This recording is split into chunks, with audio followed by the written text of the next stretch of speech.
The Lord will fight for you while you only need to keep silent and remain calm. Well, isn't that a battle cry?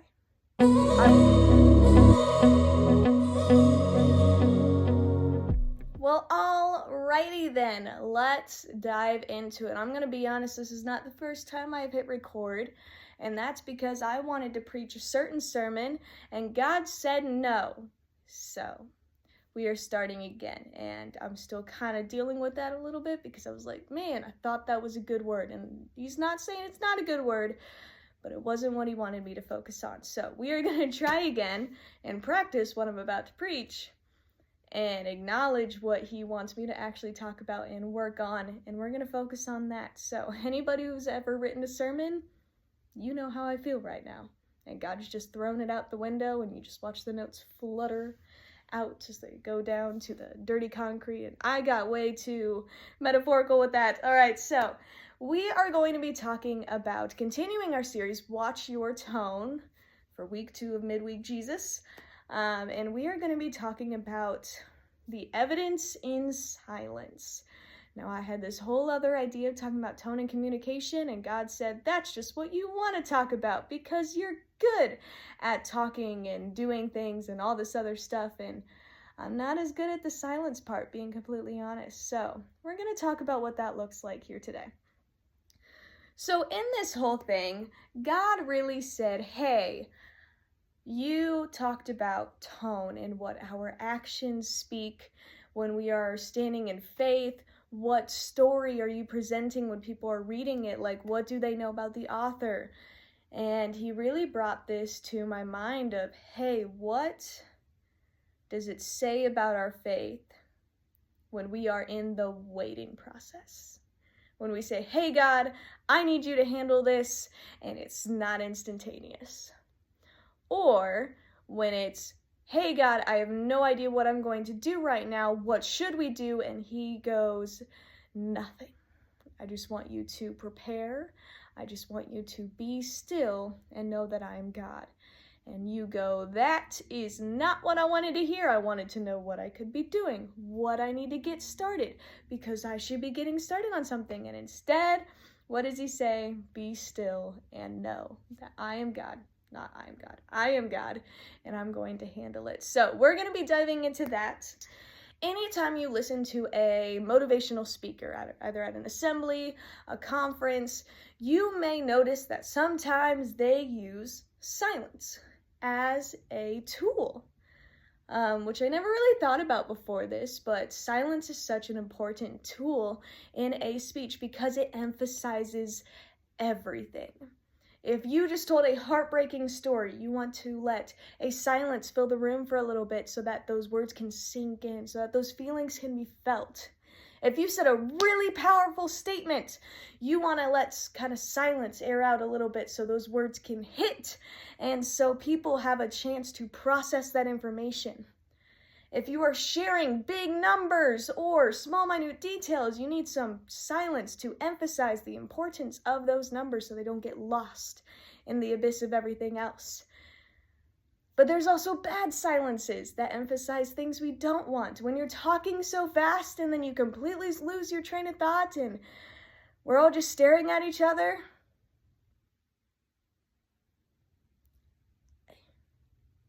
And then it's awkward, and it really emphasizes the awkward because we know we just derailed. That's not as good of a silence, but it emphasizes what really is there. Silence is powerful. So in the Bible, I was reading, and I'm a New Testament girl, and God really said, no, we're going to be in the Old Testament quite a bit this week, so we're doing it. We're going to start in Exodus, and I'm just going to read a couple of passages to you, and you're going to probably pick up on what this is before we even get done with it, but I think the word tells it best, better than I ever could. So, we're starting in Exodus 14:13 through 14. I have an Amplified Bible, if that's the reason you click off the screen. Respect. Read it in your own translation. I'm okay with that, but just to give you a heads up, Amplified translation is what I got. Let's do it. 14:13 through 14. Then Moses said to the people, do not be afraid. Take your stand, be firm and confident and undismayed, and see the salvation of the Lord, which he will accomplish for you today. For those Egyptians whom you have seen today, you will never see again. The Lord will fight for you while you only need to keep silent and remain calm. Well, isn't that a battle cry? I would want to know, what are we going to do? What's the plan?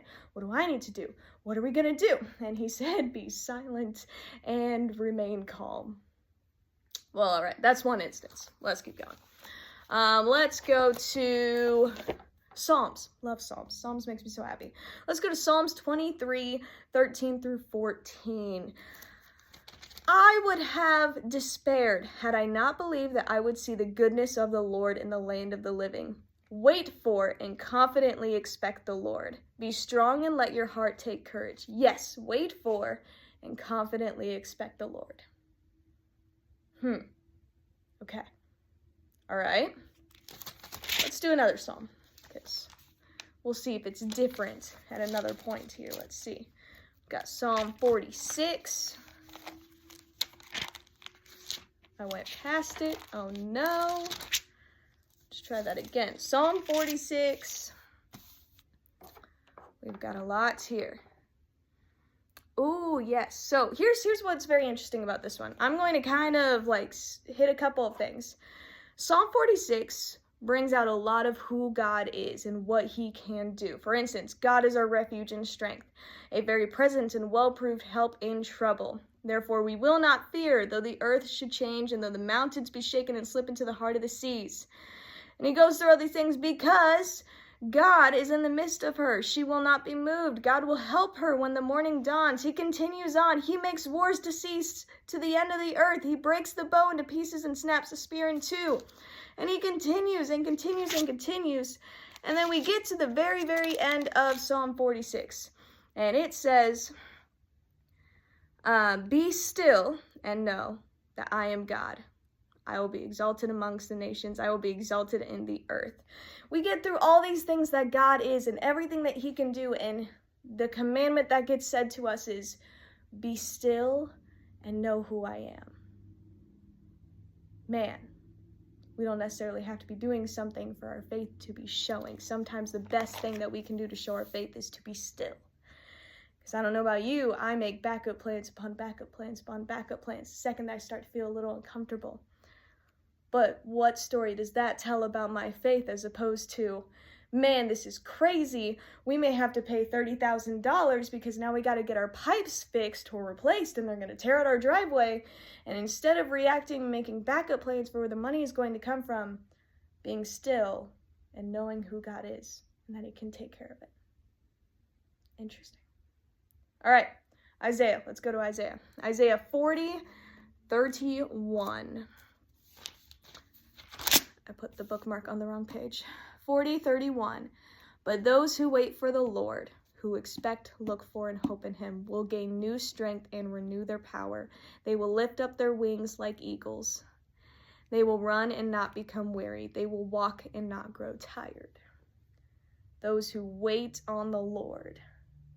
Now, I'm not saying if God tells you to move, you shouldn't. That's not what I'm saying. Don't mishear me. Don't mishear me. Don't misread the word. But when we wait on the Lord, when we are confident enough to know that he will tell us when to move, where to go, and then we will obey, but we shouldn't start acting on our own things, lean not on our own understandings. When we're confident enough in our faith to know that God's going to handle it, mountains are going to move. And it's not because of what we did. It's because of what he did. It's because of what he is doing. It's because of what he will do. Oh, that's so cool. All right. I am going over time, and I don't even care.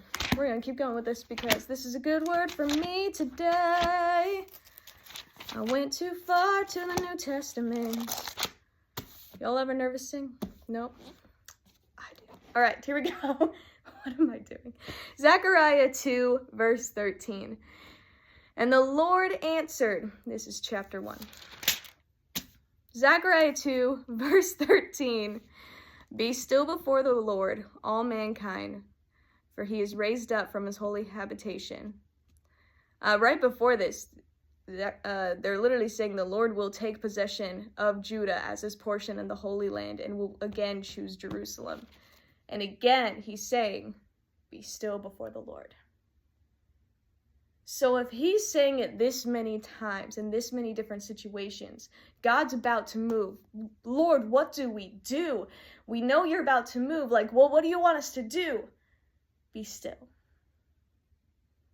Why? Because silence emphasizes everything. When we don't freak out, when we don't make our backup plans, when we see these things and we know we can be still because we know who God is, well, that speaks louder than anything. Because society tells us, well, you better fix it and you better get yourself moving because otherwise you're going to be stuck in this situation forever. But we know that God's going to tell us, and then we're going to go. And it's going to be because of his glory and his story and his way that we get out on the other side. It's not because of what we can do. We can do everything. We can do literally anything we want. And we'll be like so many people here in the Bible. We'll be like so many people that we see all the time. But man, when God really gets to move is whenever we don't try to make his way our way because we are more comfortable with our way. We're more comfortable with being busy because that's easier. I mean, it's stressful. It's stressful. I know it's stressful.